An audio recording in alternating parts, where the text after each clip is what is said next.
Okay. So I think, obviously this is something new and many of you will not be quite aware of it. But what it talks about is, can artificial intelligence improve your efficiency? Or can it optimize your outcomes? So I think that is the big question. Now, before I go any further, we need to understand artificial intelligence is a field of computer science studying design of intelligent agents. So it is looking at how the intelligent agents function and how they take action. So this is what it is looking at. And how it does is it uses these computational algorithms and simulates and performs tasks that we traditionally attribute to humans or human intelligence, which is problem solving and learning. Now, coming to cardiology, I mean, I will just, before I think everybody gets bored, I will just tell you where it is exactly being used. So, it is being used for accurate prediction of outcomes, for CVD outcomes, in non invasive diagnosis of coronary artery disease, in detection of malignant arrhythmias through wearable devices, in the treatment strategies and prediction of outcomes for heart failure, and Internet of Things. So this is another field of engineering or software where one artificial intelligence device is talking to another device.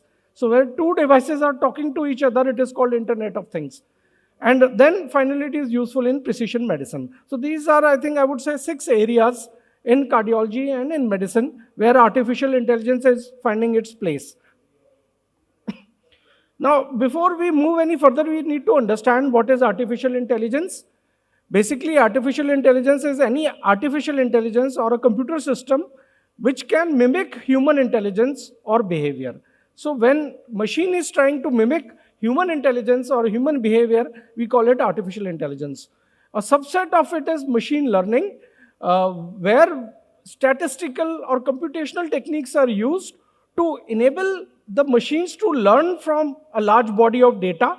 And with this training, they improve in prediction of outcome. So they take a lot of data and get fed by a lot of data, and then they determine what thing produces what outcome. So they use this data to predict an outcome.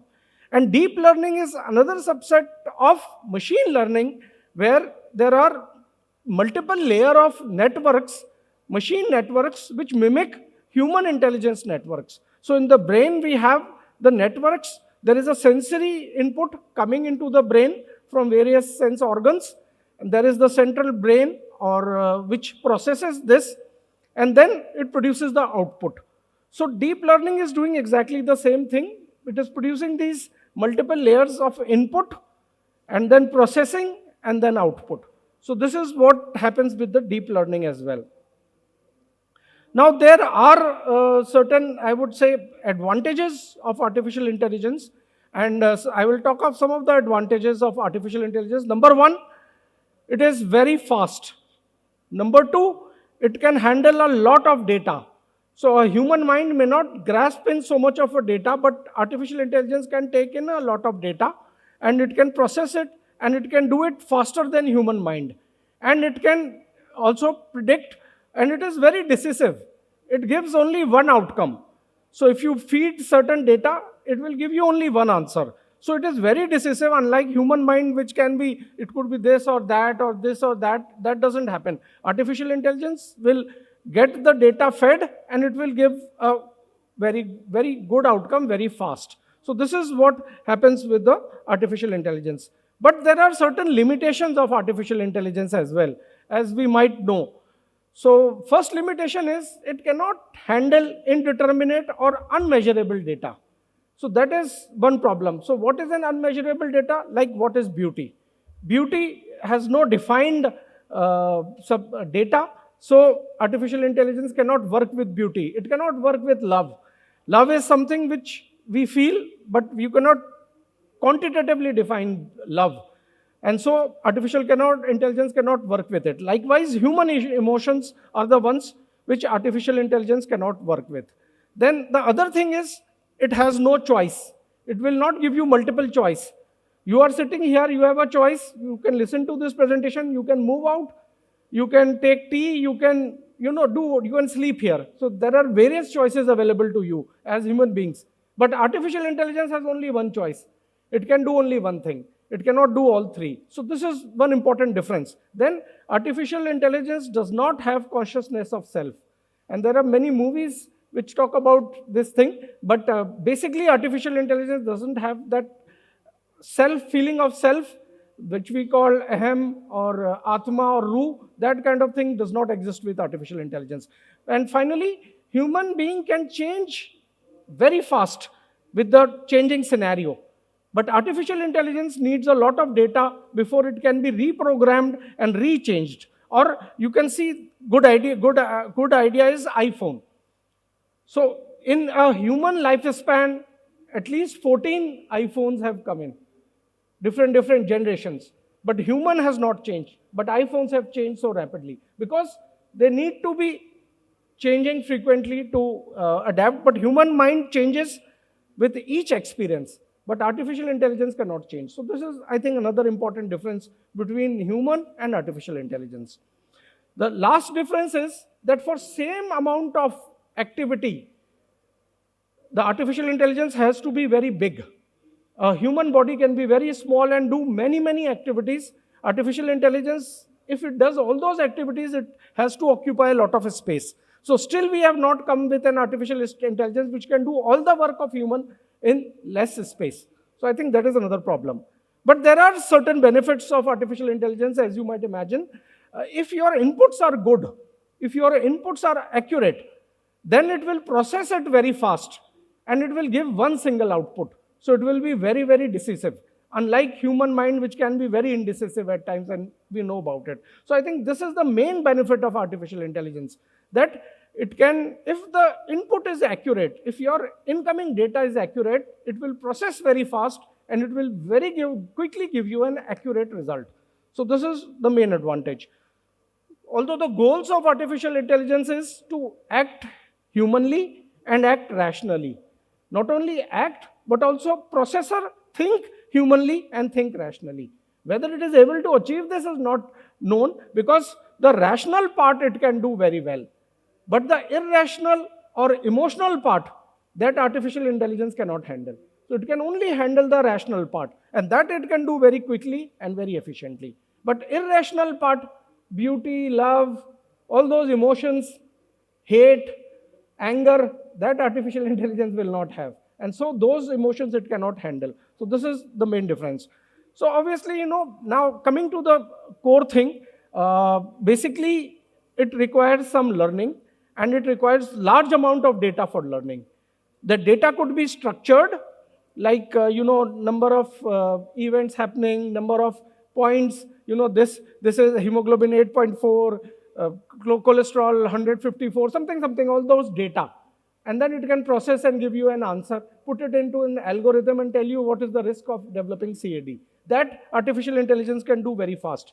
Likewise, it can look at unstructured data, it can look at image, it can look at X-ray, many X-rays, and it can give you a conclusion that this person has tuberculosis, this person has COVID, for example, or something like that. So that artificial intelligence can do very well. It can look at the image or unstructured data and give you a solution. So therefore, it is very useful in these areas, at least in cardiology, in non-invasive diagnosis, because if the input is good, it will very quickly process, give you a diagnosis very quickly. Human mind may take a long time. Then in ECGs, it can very quickly predict arrhythmias. So ECGs is also a non-structured information. It can take up that information, very quickly give you the diagnosis, what kind of arrhythmia it is, what it is. X-ray, I already told you. Echocardiography, likewise, it can look at the images, give you the diagnosis very quickly, amyloidosis, non-amyloidosis, sarcoidosis, whatever. It can do it very quickly. And CT angio, it can very quickly give you the percentage of narrowing, where, what, how. So it will give you very fast, much faster than when human will measure this thing and then give you the answer. Then MRI, likewise, it will give. Then risk predictions, it is very good. Risk prediction of coronary artery disease, in situ, prediction of rates of readmission, prediction of sepsis, whether sepsis has already happened, prediction of mortality in a patient who is admitted in CCU or cath lab or in CCU or ward or somewhere, it will give. then risk of bleeding, risk of a stroke, all these it will predict very accurately. Then in heart failure, it can give you the diagnosis. If all your inputs are good, if they are accurate, then it will give you the diagnosis. It will help you monitor heart failure patient. It will give you treatment strategies according to the patient, customized for the patient. It will prognosticate the patient. It will help you guide precision medicine also. So in coronary artery disease, heart failure, and then Internet of Things. And one of the Internet of Things is chatbot. So what you can do is, after discharge, you can put him on artificial intelligence. Artificial intelligence will talk to that person daily. And it will discover if there is any problem, any question they ask using chat GPT, it can give you very quick answer. So artificial intelligence can do all that. It can talk to chat GPT. So one chatbot talking to chat GPT, two artificial intelligence talking to each other, called Internet of Things. Telemetric monitoring, and it can do it, and it can itself find out whether there is something wrong and can discuss with the doctor or another machine to pick up the arrhythmia or something. So again, just to tell you that these are exactly what are available in CCU. There are artificial intelligence can use for prediction of readmission rates, complications such as sepsis, prediction of mortality risk. The CCU, these are these scores, and it can very quickly give you those scores and very quickly help you. Then it can predict complications in CCU, any clinical deterioration. Where it is very useful is in human error. Where humans make error because of data or because of lack of sleep or because of anything. Human may make a mistake because emotions may come in the way. Something may come in the way and humans can make a mistake. Even obvious things they might miss. So they see a person, they will say, no, this is malingering, this person I know is not good. But artificial intelligence will not make that mistake. They will make that diagnosis. They will not go by emotion at all. They will be just flat like Captain Spock of the Star Trek. So like that. So those human errors or technical failures, it will be very good. And it will pick up those problems and solve it. Complications also it will avoid. And then, as I said, it has a huge computational power. So it can prognosticate, give treatment, give so many other things.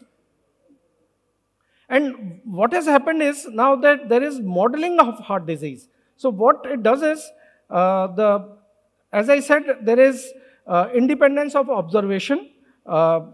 These models, these are some statistical terms, so I will just leave them.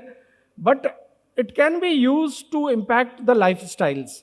For example, quitting smoking, it can give you a lot of data, increasing physical activity, promoting healthy diet, and it can tell you that, this will lead to heart disease, so you do these things, and then that can help. Okay. And this is how it helps. I think this is what the thing was about, that there will be input, there will be processing, and there will be output. And depending on input, the output will be there. And basically, using the Internet of Things, and it can give precise medication depending on the situation. And already I told you that we have this AI-based X-ray analyzing model at our university. We have started one X-ray and have set up a startup with BIRAC, submitted a proposal of X-ray-based prediction of decompensated heart failure. So that is another thing. And these are the way how artificial intelligence devices can be used in cardiology. And these are already the products of artificial intelligence with the companies that are available in the market. So it is not that this field is new. These things have already come up in the market and used for AF, artificial fibrillation. You know that even the mobile phone can act as a artificial intelligence device and pick up AF. And then basically biosensors are there. And then ECG you can take, ECG tracker, FFR angio you can even do, and so many other things that are possible. And I already told you, chatbots can be used to schedule appointments, to give answers to queries using ChatGPT, can be used as a wearable device, can send reminders to patient, help in self-triage, help in patient engagement.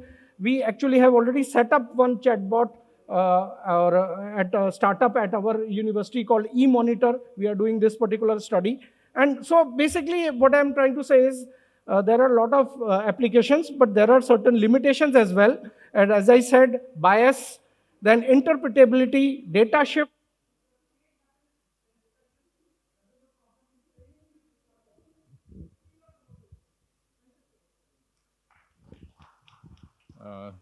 Thank you, sir, for your excellent lecture.